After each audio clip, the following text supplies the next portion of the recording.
सर्वांना हरिओम. शुकासारिखे पूर्ण वैराग्य जाचे, वसिष्ठापरी ज्ञान योगेश्वराचे. कवी वाल्मिका सारिका मान्य ऐसा, नमस्कार माझा सद्गुरु रामदासा. आपल्या सर्वांचं खरोखर भाग्य आहे की आपण संत मांदियाळीच्या नंतर जन्माला आलो.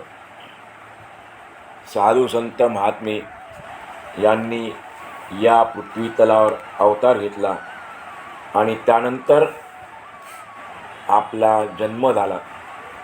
हे खरोखर आपलं भाग्य आहे, कारण त्यामुळेच आपल्याला त्यांच्या वाङ्मयाचा, सत्शास्त्राचा अभ्यास करण्याची संधी मिळते आहे.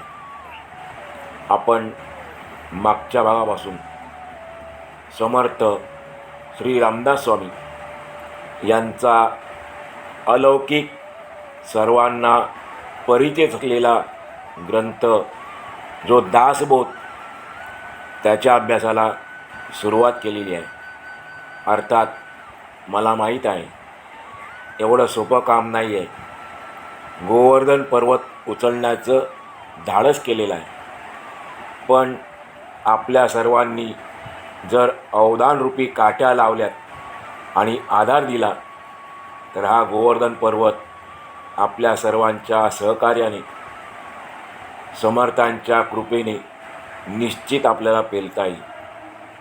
आपण दासबोधातील दशक पहिला, त्याचं नाव आहे स्तवन, आणि त्यातला समास पहिला, त्याचं नाव आहे ग्रंथारंभ, याला सुरुवात केलेली आहे. या ग्रंथामधून आपल्याला नेमकं काय शिकायचं आहे त्याची पहिल्यांदा समर्थांनी ओळख करून दिलेली आहे. कोणकोणते विषय आलेले आहेत, कोणकोणत्या विषयांचा आपल्याला अभ्यास करायचा आहे, हे समर्थांनी त्यांच्या अत्यंत सोप्या भाषेतून सांगण्याचा प्रयत्न केलेला आहे. काही विषय आपल्याला कठीण वाटतील, कारण अध्यात्मशास्त्र एवढं सोपं नाही आहे आणि इतकं अवघडही नाही आहे की आपल्याला त्याचा अभ्यास करता येणार नाही. पण आपण तो अभ्यास सतत ठेवला, सातत्य ठेवलं तर आपल्याला ते सोपं जाईल. आणखी या ग्रंथामधून, म्हणजे मागच्या भागातून आपण पुढे सुरू करतो आहे, या ग्रंथाचा विषय काय आहे, कोणकोणत्या गोष्टींची आपल्याला माहिती मिळवायची आहे, हा या पहिल्या समासाचा उद्देश आहे. तर या समासामध्ये आपल्याला आणखी पुढे सांगतात समर्थ, मायेची उत्पत्ती कशी झाली, तिचे लक्षण कोणते, म्हणजे मायेला कसे ओळखायचे, पंचमहाभूतांची लक्षणे कोणती, आणि या सर्वांचा कर्ता कोण आहे, याविषयीचे विवेचन या ग्रंथातून केले आहे. ब्रह्म, माया शब्द आपल्याला ऐकून माहीत आहेत. या मायेची उत्पत्ती कशी झाली, तिला ओळखायचं कसं, पंचमहाभूत जे आपल्या आतमध्ये आहेत त्यांना कसं ओळखायचं, या संपूर्ण सृष्टीचा कर्ता कोण आहे, निर्माता कोण आहे, याविषयी समर्थांनी विवेचन केलेलं आहे. त्याचप्रमाणे नाना कुशंका, विविध आशंका, कुशंका आशंकामध्ये फरक आहे, वेगवेगळे संशय आणि विविध प्रश्न, श्रोत्यांच्या मनातले विविध प्रश्न यांचे समाधानकारक निरसन या ग्रंथात करण्यात आले आहे. अशा प्रकारे दासबोध या ग्रंथात अनेक विषयांचे निरूपण केले गेले आहे. पण ग्रंथाच्या सुरुवातीलाच या सर्वांसंबंधी विस्तृत कसे बरे सांगता येईल, तथापि एवढे निश्चित म्हणता येईल की हा ग्रंथ 20 दशकात विभागला गेला आहे आणि प्रत्येक दशकात 10 समास आहेत. दशक म्हणजे 10 आपल्याला माहीत आहे. एक दशक म्हणजे 10. एका दशकामध्ये 10 समास आहेत. असे 20 दशक आहेत. म्हणजे आपला अभ्यास किती अवाढव्य आहे, विस्तृत आहे, आपल्या लक्षात येईल. ज्या दशकात जो समास सांगितला आहे त्याचे विवरण त्या त्या दशकात समर्थांनी केले आहे. हा दासबोध ग्रंथ उपनिषदे, वेदांत, श्रुती तसेच इतरही अनेक ग्रंथांच्या आधारे आणि मुख्यत्वे करून शास्त्रप्रचिती आणि आत्मप्रचितीच्या आधारे लिहिलेला आहे. शास्त्रात जे सांगितलेलं आहे त्याचा अनुभव आला. प्रचितीचा अर्थ आहे अनुभव, आणि तो आपल्याला स्वतःला देखील आलेला आहे, म्हणून त्याला आत्मप्रचिती म्हटलेलं आहे. आणि या सर्वांच्या आधारे या ग्रंथाची रचना झालेली आहे. खरे तर हा ग्रंथ अनेक ग्रंथांच्या आधारे लिहिला आहे, म्हणून याला मिथ्या, खोटा किंवा लटका म्हणता येणार नाही. हे तुमच्या सर्वांच्या प्रत्यक्ष अनुभवाला येणार आहे की या ग्रंथात सांगितलेल्या ज्या गोष्टी आहेत, जे विषय मांडलेले आहेत, त्याचा आपल्याला प्रत्यक्ष अनुभव येणार आहे. हळूहळू आपण ग्रंथामध्ये प्रवेश करतो आहे.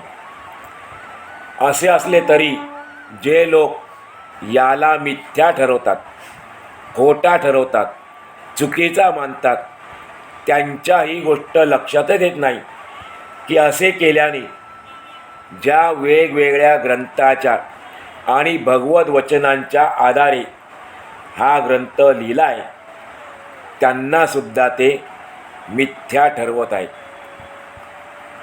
हा ग्रंथ कोणकोणत्या ग्रंथांच्या आधारे लिहिला गेला आहे त्याबाबत समर्थ सांगतात.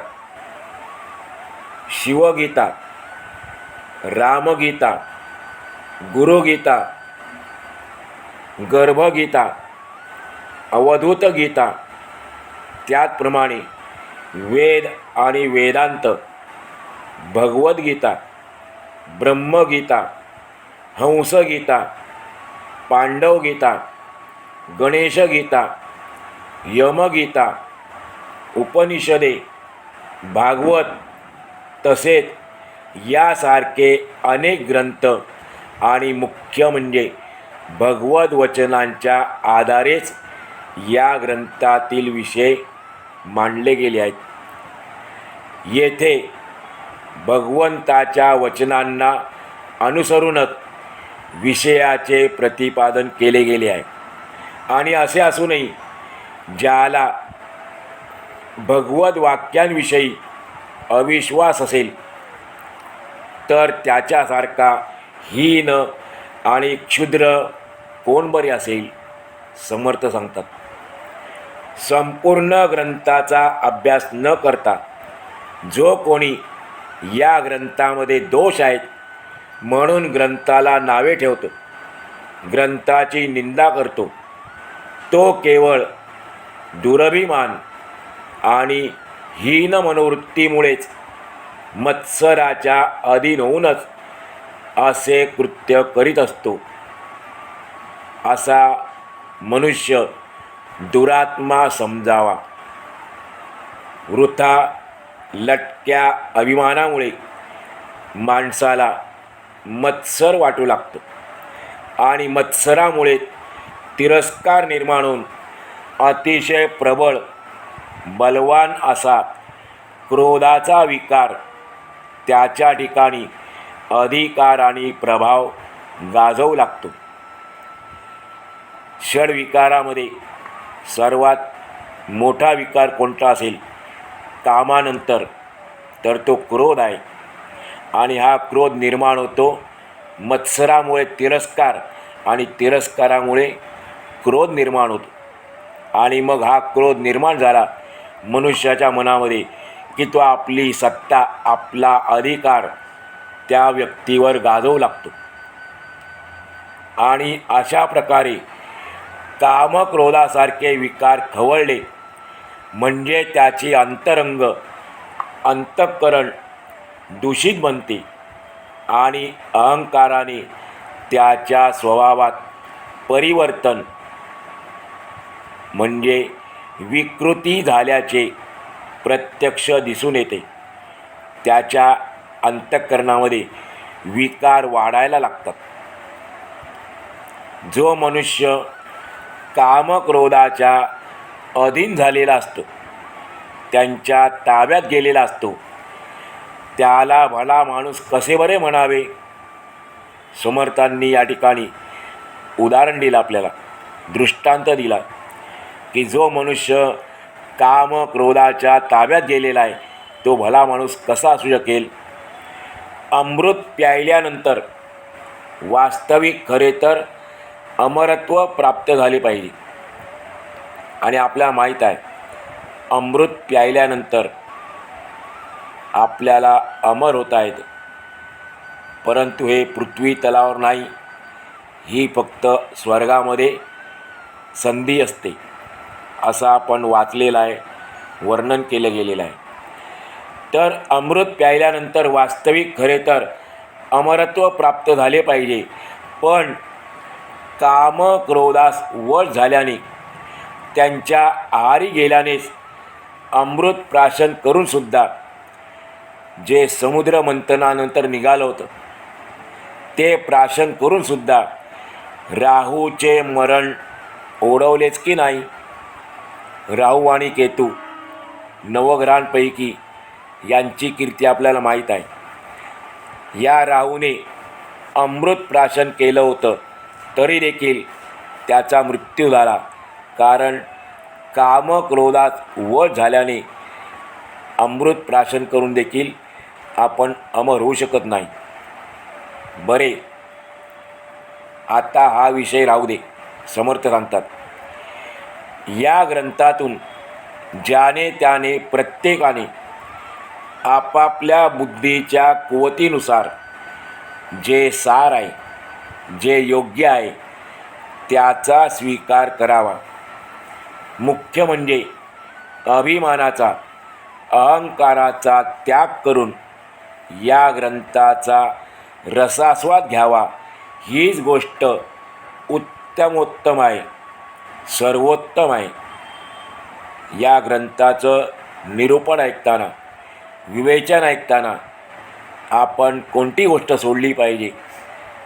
सर्वात महत्त्वाची गोष्ट सांगितली ती म्हणजे आपण अहंकाराचा त्याग करून ग्रंथाचं श्रवण केलं पाहिजे.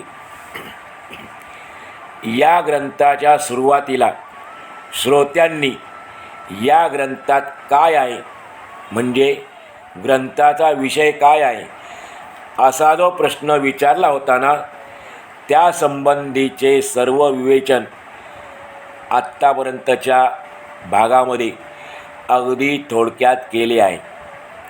आता श्रोत्यांचा पुढचा प्रश्न होता, हा दासबोध ग्रंथ श्रवण केल्याने कोणते फळ मिळते. प्रत्येक मनुष्य लाभाशिवाय कोणती गोष्ट करायला तयार होत नाही. मला जर एखादं कर्म करायचं आहे, त्यातून मला फायदा झाला तर मी ते कर्म करायला सुरुवात करतो. काही फायदा होणार नसेल, लाभ होणार नसेल, कोणतेही फळ मिळणार नसेल तर मनुष्य ते कार्य करायला सुरुवात करत नाही. म्हणून अतिशय महत्त्वाची गोष्ट सांगितली, या दासबोध ग्रंथाचे श्रवण केल्याने कोणते फळ मिळते. तर या प्रश्नाचे उत्तर असे आहे की सर्वप्रथम या ग्रंथाचे लक्षपूर्वक, काळजीपूर्वक, एकाग्र होऊन श्रवण केल्याने श्रोत्यांच्या मनातील सर्व प्रकारचे संशय समूळ नष्ट होतात. संशय हा फार मोठा शत्रू आहे माणसाचा. आणि एका गोष्टीबद्दल नसतो, अनेक गोष्टींबद्दल आपल्या मनात संशय असतो. साधी गोष्ट आहे, आपण एखादा ग्रंथ वाचायला बसलो किंवा ऐकायला बसलो तरी आपल्याला संशय येतो मनामध्ये की या ग्रंथात सांगितलं आहे ते खरं आहे का, खरं असेल तर ते कितपत खरं आहे. एक उदाहरण सांगितलं, परंतु हा दासबोध ग्रंथ असा आहे की याचं श्रवण केलं आपण, पण कसं करायचं, लक्षपूर्वक, काळजीपूर्वक आणि महत्त्वाचं म्हणजे एकाग्र होऊन केलं तर श्रोत्यांच्या मनातील सर्व संशय समूळ नष्ट होतात आणि त्याचा परिणाम त्यांच्या आचरणात, त्यांच्या वर्तणुकीत तात्काळ आमूलाग्र फरक पडतो. कोणतेही अवघड साधन करावे न लागता आत्मोन्नतीचा सोपा मार्ग कोणता हे श्रोत्यांना कळून सायुज्य मुक्तीचे रहस्य बसल्या ठिकाणी अनायासे हाती येते. अज्ञान, दुःख, विपरीत ज्ञान नष्ट होऊन तात्काळ ज्ञानप्राप्ती होते. ही या ग्रंथाच्या श्रवणाची फलप्राप्ती आहे. योगी, महापुरुष, महाज्ञानी ज्याला परमभाग्य मानतात ते वैराग्य श्रोत्यांच्या अंगी बांधते आणि अंतर्यामी विवेक, सारासार विचार उत्पन्न होऊन यथायोग्य चातुर्याची प्राप्ती होते.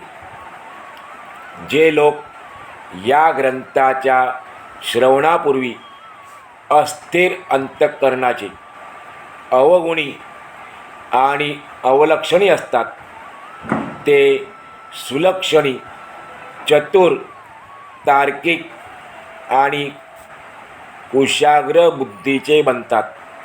तसेच वेळ प्रसंग पाहून योग्य आचरण करणारे होतात. जे लोक या ग्रंथाच्या श्रवणापूर्वी आळशी होते ते उद्योगी बनतात. जे कोणी पापी होते त्यांना आपल्या केलेल्या वाईट कर्मांचा पश्चाताप होतो. तसेच त्यांची चित्तशुद्धी होते.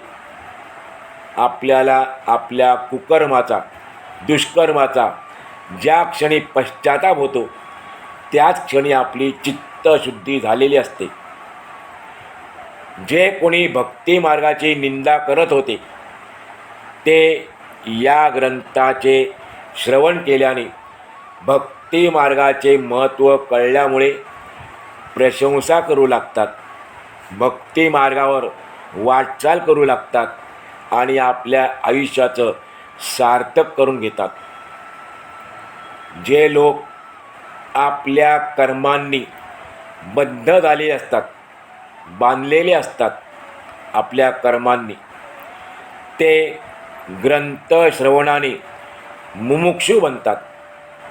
मुमुक्षू म्हणजे त्यांच्या मनामध्ये मोक्ष प्राप्त करून घ्यायची इच्छा निर्माण होते. मूर्ख माणसे अतिदक्ष बनतात आणि भक्ती मार्गाचा अवलंब केल्याने पूर्वी अभक्त असणारे सुद्धा मोक्ष प्राप्ती करून घेतात. या ग्रंथाचे नुसते श्रवण केले तरी मनुष्यातील नाना दोष नष्ट होऊन पतित झालेले सुद्धा पावन होतात. अधोगतीला गेलेल्यांना सद्गती प्राप्त होते, उत्तम गती प्राप्त होते. ग्रंथ श्रवणाने दृढ झालेल्या देहबुद्धीमुळे होणारे जे नुकसान आहे, दुःख, शोक, विषाद इत्यादी, तसेच कुतर्क आणि संशय, त्याच प्रकारे नाना प्रकारचे सांसारिक उद्वेग, त्रिताप, क्लेश इत्यादी नष्ट होतात.